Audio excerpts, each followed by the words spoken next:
Tim Blair from the Daily Telegraph joins us from the Wimmera region in Victoria. Good to talk to you again, Tim. You and I often talk about electric vehicles.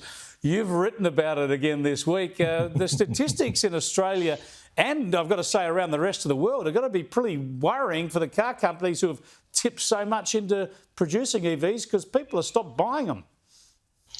It's, as I mentioned in the article, the company back in the day, Leyland, who bet big on the P76. And, people gave it a bit of a look and then walked away. But car companies globally have put a lot more of an investment, colossal. They've bet the entire business on EVs being the next thing. And now people are stopping. They're turning away. They're not buying them so much anymore. Yeah, the P76. There's another flashback, isn't there? It was. I love your line about that in the column too about the big trunk. I think a Kardashian-sized trunk on the P76. Yes. Says Tim Blair. Now, but it's not just the car companies. Of course, governments are investing so much in this.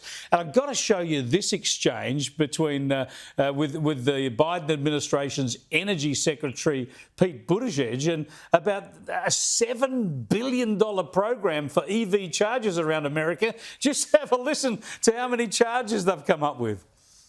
The Federal Highway Administration says only 7 or 8 charging stations have been produced with a $7.5 billion investment that taxpayers made back in 2021.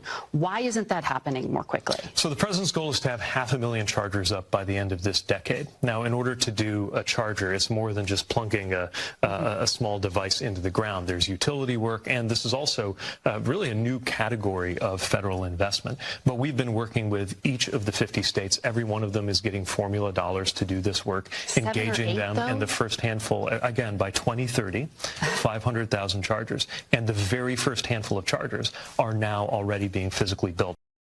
There he is, Pete Buttigieg, of course, Transport Secretary, not Energy. This is just astounding, isn't it, Tim? Government spending billions and talking about promises off into the ether, but actually delivering next to nothing now.